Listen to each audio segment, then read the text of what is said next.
ക്രിസ്തുമസിന്റെ നക്ഷത്ര വെളിച്ചം നമ്മെ അനുസ്മരിപ്പിക്കുന്നത് ക്രിസ്തു ലോകത്തിന്റെ പ്രകാശമാണെന്നും അവിടുന്ന് നമ്മുടെ ഹൃദയങ്ങളിലെ വിദ്വേഷത്തിന്റെ ഇരുളകറ്റി പരസ്പരം ക്ഷമിക്കാൻ നമ്മെ പ്രാപ്തരാക്കുമെന്നുമെന്നാണ്. ഇരുളിൽ ജ്വലിക്കുന്ന പ്രകാശമായി യോഹന്നാൻ 1:5 ആശ്വാസത്തിന്റെയും പ്രത്യാശയുടെയും പൊൻകിരണങ്ങൾ തൂകി ക്രിസ്തുമസ് വീണ്ടും കടന്നു വരുന്നു. മനുഷ്യനായി അവതരിച്ച ദൈവവചനം സകല ജനത്തിനുമുള്ള സദ്വാർത്തയാണ്. ദൈവകരുണ പക്ഷഭേദമില്ലാതെ പകർന്നു നൽകുന്നത് അപ്പസ്തോല പ്രവർത്തനം 10:34 നാം കാണുന്നുണ്ട്. എല്ലാ ജനവിഭാഗങ്ങളിലേക്കും ഇറങ്ങിച്ചെന്ന യേശു, സകലർക്കുമുള്ള സദ്വാർത്തയായ യേശുവിലേക്ക് നമ്മുടെ ശ്രദ്ധ പ്രത്യേകം ക്ഷണിക്കപ്പെടുന്ന സമയമാണ് ഈ ക്രിസ്മസിനുള്ള ഒരുക്കങ്ങൾ. ചുങ്കക്കാരനായ ലേവിയുടെയും വിജാതീയനായ കാനാൻകാരിയുടെയും ഏകാകിനിയായ സമരിയാക്കാരിയുടെയും രോദനങ്ങൾക്കും നെടുവീർപ്പുകൾക്കും ചെവി കൊടുത്ത് യേശു അവരെ രക്ഷയുടെ തീരത്തേക്ക് കൊണ്ടുവരുന്നു. ഏത് സാമൂഹിക ശ്രേണിയിലുള്ളവരുടെയും നേർക്ക് വാതിലുകൾ തുറന്നിട്ടിരിക്കുന്ന അവിടുന്ന് ദൈവത്തിൽ നിന്നകന്ന് ആത്മീയാന്ധകാരത്തിൽ കഴിയുന്നവരെയും സമൂഹത്തിന്റെ പിന്നാമ്പുറങ്ങളിലുള്ളവരെയും പ്രത്യേകമായി ദൈവരാജ്യത്തിന്റെ സാഹോദര്യത്തിലേക്ക് കൂട്ടിക്കൊണ്ടുവരുന്നു. നമ്മുടെ വേദനകളിലും തേങ്ങലുകളിലും ആശ്വാസവും പരാജയങ്ങളിലും തകർച്ചകളിലും ആലംബവുമാണ് ദൈവവചനമാകുന്ന യേശു.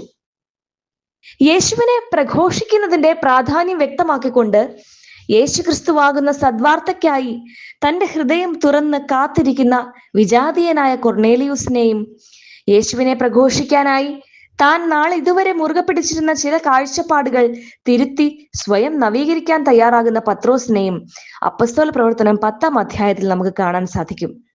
ക്രിസ്തുവിനായി തീക്ഷ്ണമായി ദാഹിക്കുന്നവരുടെ പ്രതിനിധിയാണ് കൊർണേലിയൂസ് എന്ന ശതാധിപൻ. റോമൻ അധിനിവേശ സൈന്യത്തിലെ ഒരു പടത്തലവനായിരുന്നെങ്കിലും നിരന്തരം പ്രാർത്ഥിക്കുന്നവനും ജനത്തിന് വളരെയേറെ ദാനധർമ്മങ്ങൾ ചെയ്യുന്നവനുമായിരുന്നു ഈ വിജാതീയൻ എന്ന് അപ്പസ്തോല പ്രവർത്തനങ്ങളിൽ പറയുന്നു. ഒരു ദൈവദൂതൻ അവന്റെ ഭവനത്തിലേക്ക് കടന്നു ചെന്ന് ദൈവം അവനെ ശ്രവിച്ചിരിക്കുന്നു എന്ന് പറയുമ്പോൾ യേശുവാകുന്ന നിറവിൽ എത്തിച്ചേരാനുള്ള കൃപയാണ് അവൻ ലഭിക്കുന്നത്. കർത്താവ് ആജ്ഞാപിച്ചിട്ടുള്ളതെല്ലാം കേൾക്കാൻ തയ്യാറായിരിക്കുന്ന കൊർണേലിയൂസും കുടുംബവും പത്രോസ് അപ്പസ്തോലനിലൂടെ സദ്വാർത്ത സ്വീകരിക്കുന്നതും അതുവഴി അവരുടെ ജീവിതത്തിൽ പുതിയ ചക്രവാളങ്ങൾ തുറക്കുന്നതും നാം പിന്നീട് കാണുന്നുണ്ട്. ദൈവവചനം അതിന്റെ ലക്ഷ്യത്തിൽ എത്തിച്ചേരുന്നത് എല്ലാ ജനഹൃദയങ്ങളിലും അതിനിടം ലഭിക്കുമ്പോഴാണ്. വചനത്തിനായി ദാഹിക്കുന്ന അനേകർ നമ്മുടെ ഇടയിലുണ്ടെന്നും അതിർവരമ്പുകളൊന്നും വചനത്തിന് പ്രതിബന്ധമല്ലെന്നുമുള്ള തിരിച്ചറിവാണ് നമുക്ക് വേണ്ടത്. യേശുവിനായി കാത്തിരിക്കുന്ന എല്ലാ ജനവിഭാഗങ്ങൾക്കും സദ്വാർത്ത എത്തിക്കാനുള്ള ആഹ്വാനം ഈ വചനത്തിന് കാതുകൊടുത്താണ് സഭ സ്വർഗീയ ജെറുസലേം ലക്ഷ്യമാക്കി മുന്നേറുന്നത്.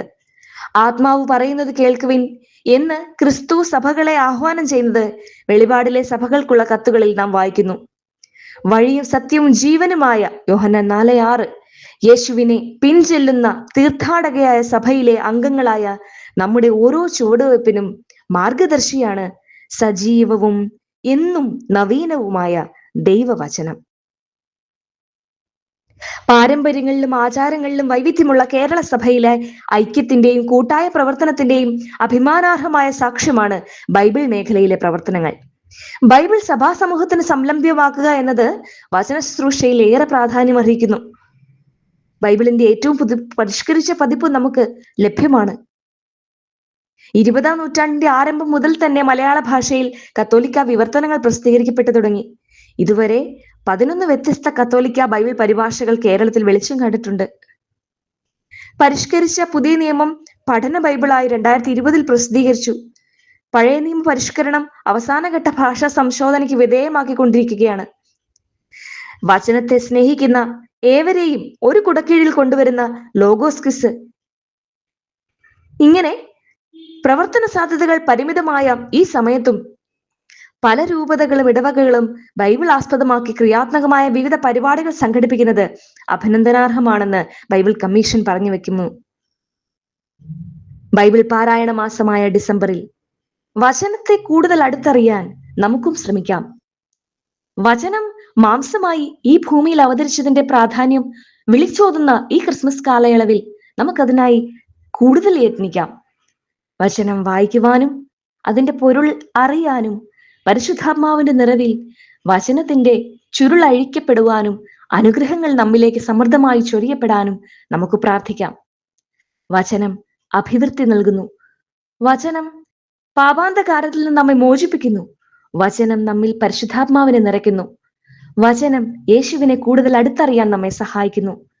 ഈ വചനം നമ്മുടെ ഉള്ളിലേക്ക് കടന്നു വരാൻ ബൈബിൾ തുറന്ന് വായിക്കാനുള്ള പ്രചോദനം കിട്ടാനായി നമുക്ക് ഏവർക്കും പ്രാർത്ഥിക്കാം. ക്രിസ്തുവിന്റെ സമാധാനം നമ്മുടെ ഹൃദയങ്ങളെ ഭരിക്കട്ടെ. ഈശോ മിശിഹായ്ക്ക് സ്തുതിയായിരിക്കട്ടെ. എല്ലാ മഹത്വവും ദൈവത്തിന്.